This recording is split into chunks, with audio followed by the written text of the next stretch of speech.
성령의 통치를 따르는 삶이란 제목으로 말씀 전하기 원합니다. 마가의 다락방에서 기도하던 120명의 제자들에게 성령이 불같이 임했습니다. 여러분, 성령이 강력하게 우리의 삶에 임하는 것을 경험해 본 적이 있으십니까? 신앙생활 하는 사람들이 이 말씀을 보면서 성령을 사모하는 것을 보았습니다. 나도 저렇게 성령이 불같이 임하는 것을 경험해 봤으면 좋겠다. 그런데 정말 성령을 사모하는 자들에게 하나님은 성령을 부어주십니다. 누가복음 11장 13절을 보면 이런 말씀이 있습니다. 너희가 악할지라도 좋은 것을 자식에게 줄 알거든 하물며 너희 하늘 아버지께서 구하는 자에게 성령을 주시지 않겠느냐 하시니라. 아멘.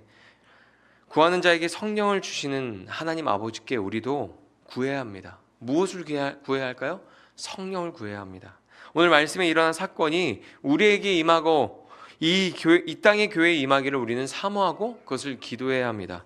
여러분, 성령님을 사모하십시오. 성령의 충만함을 사모하시고 기도하십시오. 마음이 어려울 때 우리 어떻게 기도해야 합니까? 하나님, 마음에 어려운 일 안 생기게 해주세요. 고난 가운데 있을 때 이 고난이 끝나게 해주세요. 힘이 없을 때 새 힘을 주세요라고 기도하지만 그때마다 성령을 구해 보십시오. 하나님, 성령 충만함을 주십시오. 마음이 힘들 때마다, 어려움이 있을 때마다 하나님, 내게 성령의 충만함을 허락하여 주시옵소서. 고난에 있을 때마다 이 고난을 견딜 수 있도록 성령의 충만함을 허락하여 주시옵소서. 하나님, 나에게 새 힘이 필요합니다. 성령의 충만함을 허락하여 주시옵소서. 그렇게 기도할 때 하나님이 성령을 부어주시고 성령의 충만함을 얻게 되면 그 마음이 힘든 일들, 어떠한 고난과 역경과 그 모든 것들을 하나님이 주신 힘으로 뚫고 지나갈 수 있을 줄 믿습니다. 제자들에게 성령이 불같이 임한 사건은 우리에게 많은 단서를 제공합니다. 특별히 제자들에게 성령이 임한 날은 오순절입니다. 오순절은 예수님이 부활하시고 50일이 지난 날입니다. 예수님이 그리고 부활하고 승천하신 이후에 10일 후에 일어난 사건이 오순절입니다. 왜 오순절 날 성령이 제자들에게 임했을까요? 여러분 궁금하지 않으세요? 왜 그렇게 기다리라고 하셨던 성령은 오순절 날 임했을까? 그 전날 임해도 되고 몇 주 더 후에 일어나도 되는데 왜 이때 임했을까? 여러분 궁금하지 않으세요? 궁금해 주세요. 궁금하지 않으세요? 여러분, 오순절은 이스라엘의 3대 절기 중 하나입니다. 유월절, 오순절, 초막절은 이스라엘의 가장 큰 명절이에요. 유대인이나 이방인이나 하나님을 믿는 자들은 율법을 따라서 다 예루살렘에 모였습니다. 신명기 16장 16절에서 17절에 보면 이렇게 기록합니다. 너희 가운데 모든 남자는 1년에 3번 곧 무교절과 칠칠절과 초막절에 내 하나님 여호와께서 택하신 곳에서 여호와를 배웁되 빈손으로 여호와를 배웁지 말고 각 사람이 내 하나님 여호와께서 주신 복을 따라 그 힘대로 드릴지니라. 아멘. 하나님께서는 모든 남자는 1년에 3번 유월절과 오순절과 초막절을 지키라고 명령하셨습니다. 그 율법을 지키기 위해서 열방에 흩어져 있던 유대인들은 다 예루살렘으로 모였습니다. 그리고 당시 오순절은 추수하는 시기였기 때문에 제일 많은 사람들이 모이는 절기였다고 해요. 왜 하나님이 약속하신 성령이 오순절날 임했는지 감이 오십니까? 여러분, 제자들은 성령을 기다리면서 한마음으로 기도하기를 힘썼습니다. 그들이 그렇게 한마음으로 기도하기 힘쓴 내용이 무엇입니까? 예수님이 우리에게 맡겨주신 사명, 부활의 증인의 역할을 감당하는 것, 그것을 붙들고 그 사명을 붙들고 복음의 증인이 되기 위해서 제자들이 한 곳에 모여서 다 함께 기도했습니다. 사도행전 1장 8절입니다. 오직 성령이, 함께 읽겠습니다. 오직 성령이 너에게 임하시면 너희가 권능을 받고 예루살렘과 온 유대와 사마리아와 땅끝까지 이르러 내 증인이 되리라 하시니라. 아멘. 이 말씀을 받은 제자들은 한 곳에 모여서 힘써 기도했죠. 제자들은 기다리던 성령을 받은 후에 어떻게 됩니까? 방언으로 말하며 천하에서 모인 사람들에게 부활의 복음을 전합니다. 사도행전 2장 4절에서 5절 말씀 읽어보겠습니다. 그들이 다 성령의 충만함을 받고 성령이 말하게 하심을 따라 다른 언어들로 말하기를 시작하니라. 그때 경건한 유대인들이 천하 각국으로부터 와서 예루살렘에 머물러 있더니, 아멘. 왜 예수님이 제자들에게 성령을 받을 때까지 기다리라고 하셨는지 아시겠습니까? 왜 오순절 성령이 임했는지 아시겠습니까? 하나님의 기다림에는 항상 목적이 있습니다. 우리는 기다리는 것을 좋아하지 않습니다. 언제나 즉각적으로 우리의 문제가 해결되기를 바라고 언제나 즉각적으로 기도가 응답되기를 바랍니다. 그래서 기다림이 지속되면 오래 기다리지 못하고 조급한 마음으로 행동을 하거나 오래 기도하지 못합니다. 그런데 하나님께서 우리 인생에 개입하셔서 하나님의 일을 하실 때는 항상 기다리게 하십니다. 하나님이 일하실 때 항상 기다리게 하세요. 그리고 하나님이 일하시는 것을 보게 하시고 하나님이 일하시는 것을 따라오게 하십니다. 하나님은 더 좋은 것을 주시고 더 선한 일을 이루기 위해서 제자들을 기다리게 하는 겁니다. 제자들은 언제 올지도 모르는 성령을 무작정 기다렸습니다. 그 기다림은 어떻습니까? 헛되지 않았습니다. 성령이 그들에게 임했고 그들의 입술을 통해서 부활의 복음이 전파되었습니다. 성령님이 오셨을 때가 예수님의 명령을 따라 복음을 전하기가 가장 좋은 때였습니다. 예수님의 부활을 목격한 제자들은 예루살렘과 온 유대와 사마리아와 땅끝까지 이르러 복음의 증인이 되라는 그 사명을 감당해야 했잖아요. 그런데 오순절 날에는 온 유대와 사마리아와 땅끝에서 사람들이 예루살렘으로 모였어요. 우리 아까 읽었던 말씀에 보면 어떤 지명들이 있는데 거기서도 로마에서 오는 사람들, 이방인들, 그런 사람들 다 이야기하고 있잖아요. 여러분, 온 유대와 사마리아 땅끝에서 사람들이 예루살렘에 모였을 때 성령이 임하고 제자들의 입술을 통해서 부활의 복음이 전파된 겁니다. 정말 할렐루야죠. 하나님의 일하시는 방법이 놀라운 거예요. 약속한 성령이 오셨을 때 하나님 나라의 복음이 제자들의 입을 통해서 전파되잖아요. 사도행전 2장에 나오는 오순절 사건을 읽고 나서 하나님 방언을 저한테도 주세요라고 기도하면 안 됩니다. 안 돼요. 이 말씀을 가지고 방언 설교를 하고 방언 기도를 하는 분들이 얼마나 많습니까? 방언보다 더 중요한 것은 성령을 받는 거예요. 꼭 성령을 받는 것이 방언으로 드러나는 것은 아닙니다. 방언보다 성령이 먼저입니다. 방언을 사모하지 말라는 말씀이 아닙니다. 오해하지 마세요. 이 말씀을 읽고 방언을 주세요라고 기도하는 것보다 하나님 제게 성령의 충만함을 주세요라고 기도하는 것이 더 중요한 사실이라는 거죠. 방언으로 1시간, 2시간 기도하면서 자기 말만 하는 사람이 없을까요? 있을까요? 방언으로 1시간, 2시간 교회에서 기도하면서 자기 자랑만 늘어놓는 사람이 없을까요? 있을까요? 교회에서 신앙생활 하다 보면 오래 기도하는 집사님이, 권사님이 자기 말만 하시는 분들이 간혹 있잖아요. 여러분, 성령의 열매는 방언으로 드러나기보다 삶으로 나타납니다.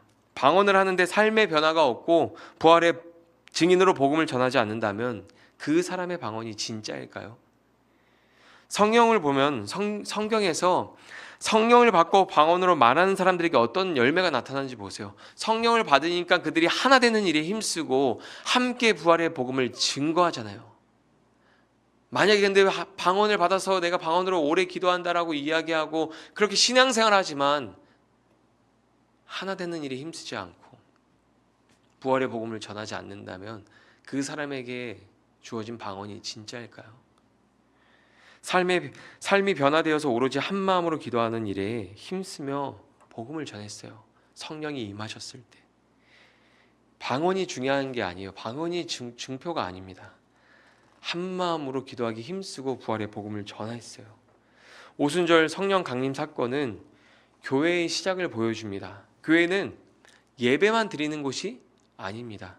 부활을 목격한 제자들은 모여서 2가지 일을 했는데 첫 번째는 늘 성전에 모이기를 힘쓰며 하나님을 찬양하고 예배했습니다. 그리고 2번째로는 부활의 복음을 전파하고 그 복음을 믿고 교회로 오는 사람들에게 세례를 베풀었습니다. 균형 있는 신앙생활을 하려면 이 2가지를 우리는 실천해야 합니다. 건강한 교회는 예배만 집중하지 않아요. 예배만 홀리하게 거룩하게 이런 예배를 우리가 드린다 그렇게 하지 않습니다. 복음을 전하는 일에 힘씁니다. 건강한 교회는 복음을 전하고 전하는 일에 힘써요.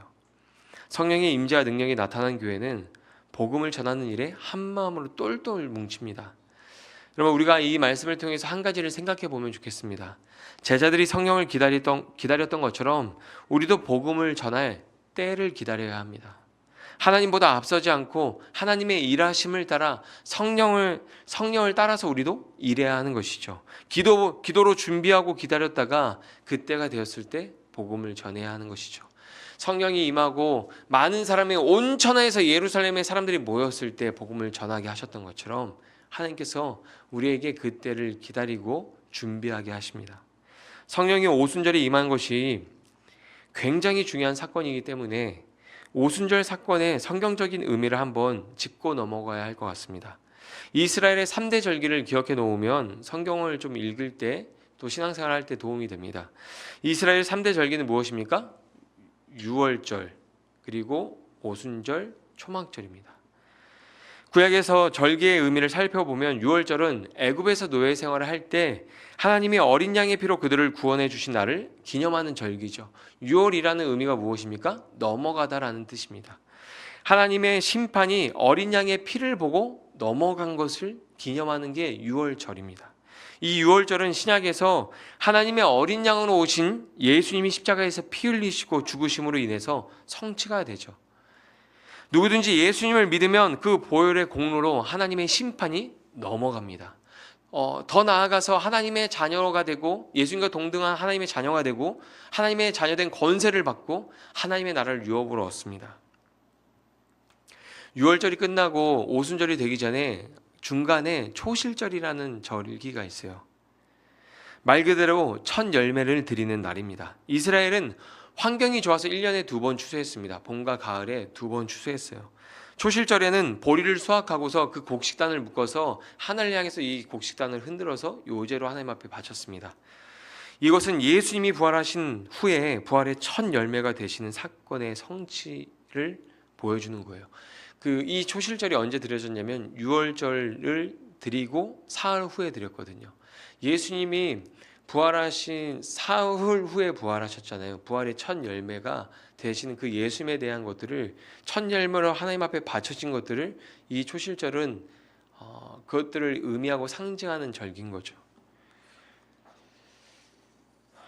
그리고 나서 이어지는 오순절이 나오는데 여러분, 순이란 말이 무슨 뜻인지 아세요? 순은 10이란 뜻입니다. 그래서 순장이란 말 들어보셨죠? 이게 순장이라는 말은 성경에 말하는 10부장 같은 거예요. 오순절은 50일을 의미합니다. 6월절 후에 50일이 지났을 때 지키는 절기가 오순절입니다. 오순절도 초실절과 비슷하게 추수 시기에 드려지는 절기예요. 이때는 초실절에는 보리를 수확해서 그 첫 열매를 드리지만 오순절은 밀을 수확해서 첫 열매를 하나님께 바치는 날입니다. 첫 열매를 하나님께 바치는 것은 모든 것이 하나님의 것이며 창조주 하나님이 온 세상을 다스리시는 분이라는 고백입니다. 초실절과 오순절은 첫 열매를 드리는 것에 있어서 비슷한 의미를 가지고 있지만 다른 의미가 또 있어요. 초실절은 시작의 첫 열매, 예수님의 부활을 상징합니다. 그런데 오순절은 완성된 첫 열매, 부활의 열매를 거둬들이는 그 수확을 의미하는 거예요. 예수님이 부활의 첫 열매로 예수님이 제자들에게 말씀하시고 그들이 기도하면서 성령이 그들이 임했을 때 그들이 부활의 첫 열매의 수확으로 그들이 하나님 앞에 바쳐진 거죠. 예수님께서 제자들에게 성령을 기다리라고 하신 것도 이 구약에서 말하는 절기의 흐름, 성경의 흐름을 맞춘 겁니다. 마지막으로 초막절이 있는데 이것은 광야 40년 동안 하나님께서 함께 하시고 지켜주신 것을 기념하는 절기입니다. 이 기간에 사람들은 일주일 동안 초막을 짓고서 초막 안에서 먹고 마시고 잠을 잡니다. 초막절에는 두 가지 이중적인 의미가 있습니다. 하나는 광야 생활을 하는 동안 지켜주시고 함께해 주신 것을 기억하는 것이고, 다른 하나는 장막 생활을 마치고 약속의 땅에 들어간 것을 기념하는 거예요. 이 땅에 오셔서 예수님은 구약의 모든 절기가 가지고 있는 의미를 성취하셨습니다. 아직 성취되지 않은 게 있다면 무엇이 남았을까요? 초막절이 남았죠. 우리와 함께 하시는 하나님을 바라보면서 육신의 장막을 벗을 날을 기다리는 게 초막절의 의미예요. 예수님이 재림하셔서 이 땅에 다시 오시면 어떻습니까? 우리가 이 육신의 장막을 벗어버리고 우리가 하나님 나라에 가서 영원히 하나님 나라에서 평안을 누리고 예수님과 함께 그 땅에 그 나라에 살잖아요. 이 초막절은 하나님이 이 땅에서 우리와 함께 하시고 지키시며 이 육신의 장막을 벗을 것을 바라보고 기념하고 기다리는 절기인 거예요. 하나님은 이스라엘이 지키는 3대 절기를 통해서 하나님이 구원을 이루기 위해서 일하고 계시는 것을 보여주고 있는 거예요. 유월절과 오순절의 의미가 예수님과 성령님을 통해서 성취되는 것을 보여주면서 하나님이 구원과 회복을 위해서 일하고 계신다는 것을 이스라엘 백성들에게 보여주고 있는 겁니다. 하나님께서 구약의 약속을 성취하기 위해서 예수님을 이 땅에 보내셨고 성령님을 보내신 겁니다. 오순절에 성령이 임한 사건은 구약에서 약속하셨던 예언의 성취이고 예수님이 약속하셨던 말씀의 성취인 거죠. 요엘서 2장 28절에 보면 이런 말씀이 있습니다. 같이 읽어보겠습니다. 시작. 그 후에 내가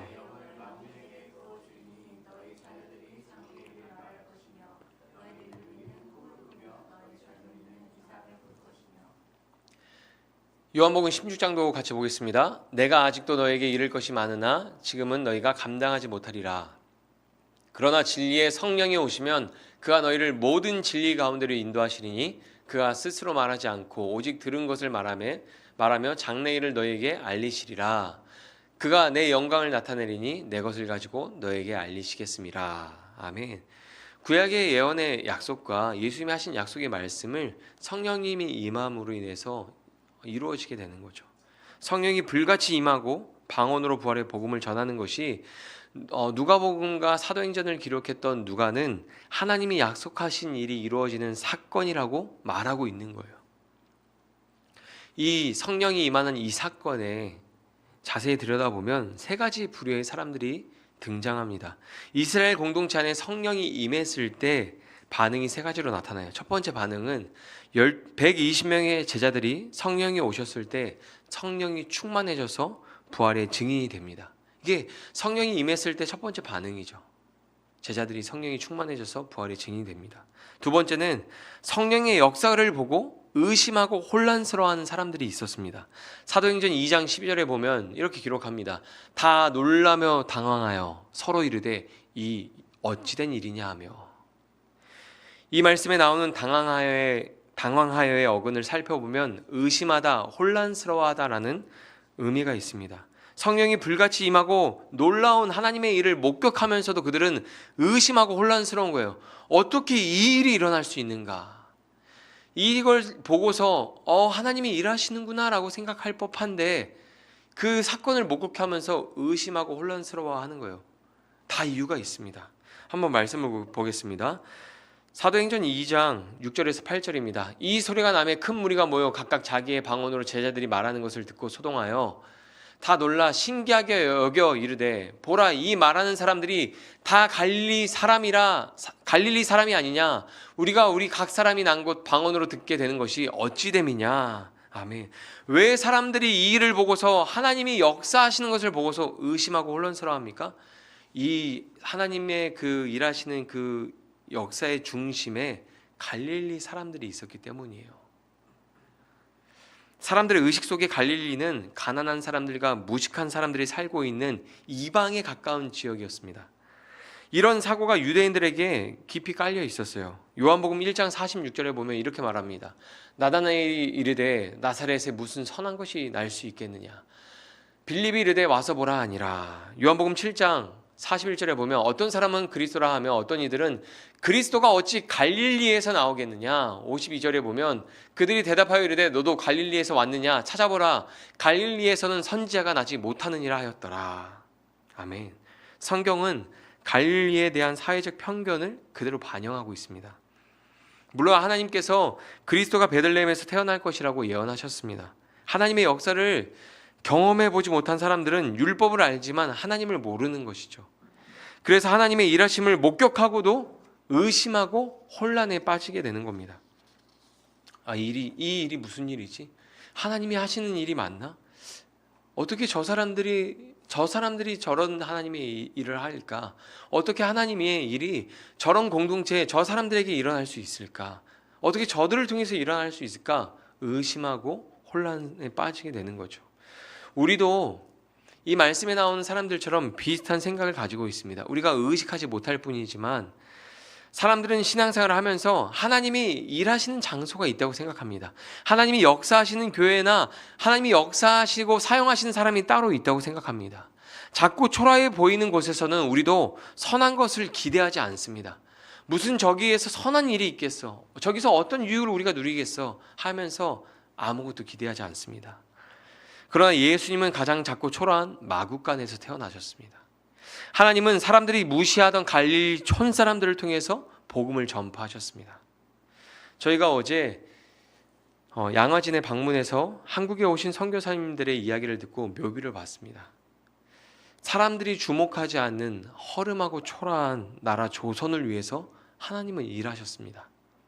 하나님은 조선에서 가장 천하게 여겨지던 고아 여인들을 선교사님들 통해서 돌보셨고 그들에게 복음을 전하셨죠. 그리고 그들은 그 복음을 또 전합니다. 그 당시 가장 천하게 여겼던 백정을 살리기 위해서 왕의 주치인 선교사님이 달려가서 그를 치료해주고 살려줍니다. 그리고 그가 예수님을 영접하고 교회의 귀한 일꾼이 되어서 복음을 전파합니다. 가장 작고 초라해 보이는 곳을 통해서 그 사람들을 통해서 하나님은 복음의 역사를 일으키셨어요. 하나님은 사람들이 생각하지 못한 곳에서 일하십니다. 우리의 모습이 아무리 초라해 보이고 기독교가 아무리 세상에서 사회적, 종교적으로 무시를 받아도 괜찮습니다. 하나님은 우리가 생각하지 못했던 곳에서 일하십니다. 하나님은 세상이 주목하지 않는 사람을 주목하시고 그를 통해서 복음을 전파하시죠. 지혜로운 것을 어리석게 하시고 어리석음을 통해서 하나님은 지혜를 나타내시기 때문이죠. 여러분, 성령의 역사가 내 삶에 나타나기를 갈망하고 기도하십시오.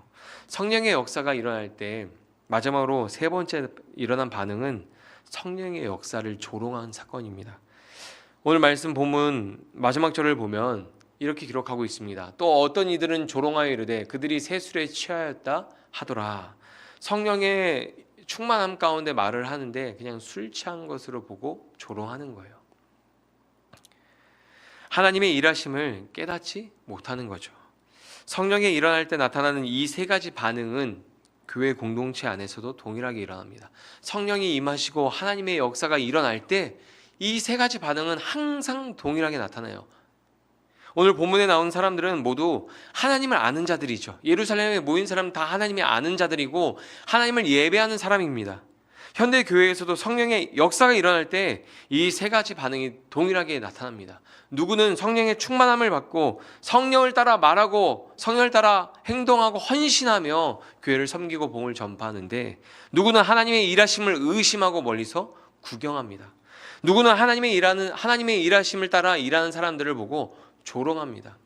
아, 저렇게 살아야 돼? 아, 저렇게까지 신앙생활을 해야 돼? 저게 뭐야?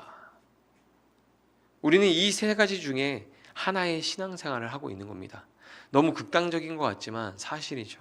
성령의 충만함을 받아 성령을 따라 말하는 부활의 증인으로 살고 있든지, 하나님의 일하심을 의심하고 멀리서 구경하든지, 요나처럼 하나님의 뜻을 도망치며 살고 있든지, 하나님의 일하심을 무시하고 그 일에 참여하는 사람을 조롱하고 비웃든지, 우리는 교회에서 이 세 가지 반응을 따라서 신앙생활을 하고 있는 것이죠. 여러분은 어떤 신앙생활을 하고 계십니까? 한번 돌이켜 보십시오.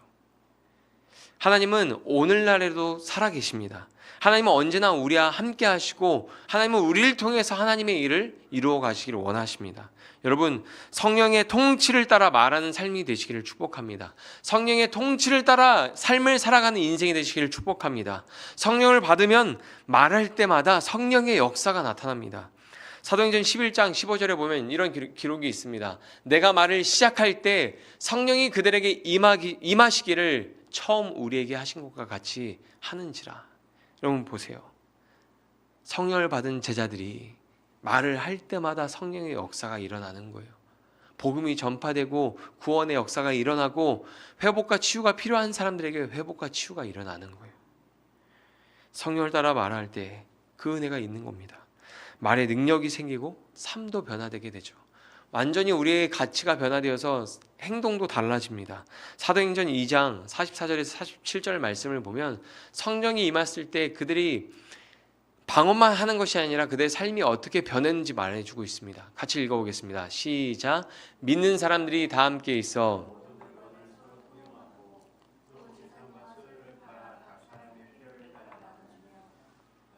마음을 같이하여 성전에 모이기를 힘쓰고 집에서 떡을 떼며 기쁨과 순전한 마음으로 음식을 먹고 하나님을 찬미하며 또 온 백성에게 칭송을 받으니 주께서 구원받는 사람을 날마다 더하게 하시니라. 아멘. 여러분, 성령을 받으니까 어떻습니까? 모두 하나 되죠. 한 마음으로 기도하는 것뿐만이 아니라 많이 가진 자는 적게 가진 자들에게 나누어주고 함께 은혜를 누립니다. 예수님을 믿는 사람들 가운데, 이 말씀에 나온 사람들 가운데 바리새인, 사두개인, 열심당원들, 그런 사람들이 없었을까요? 저는 성령의 역사가 일어난 그 자리에 성령을 받는 사람들, 제자들이 방언으로 말하고 그 말씀을 들었고 성령의 임재를 경험하고 예수님을 믿게 되는 그 현장에 바리새인도 있었을 것이고 사두개인도 있었을 것이고 열심당원의 사람들도 있었을 거예요. 서로 다른 신앙관을 가지고 있었고 서로 다른 정치적 성향을 가지고 있었습니다. 사회에서 그들은 서로 갈등을 일으키고 다투었습니다. 그런데 성령이 임했을 때 어떻게 됩니까?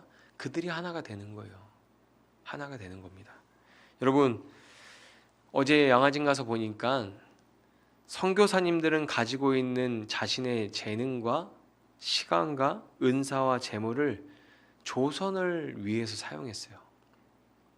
오늘 방금 읽은 이 말씀처럼 자기가 가지고 있는 모든 물건을 통용하고 재산 소유를 팔아서 각 사람의 필요를 따라 나누어줬던 것처럼 선교사님은 자신의 모든 것을 다 가지고 조선에 들어와서 우리에게 나누어 주시고 우리에게 복음을 전하셨어요.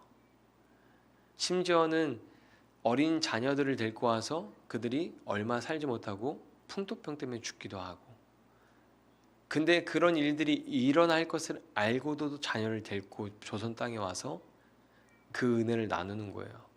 부활을 목격한 그 감격과 기쁨을 가지고 조선 땅에 와서 복음을 전하는 거죠.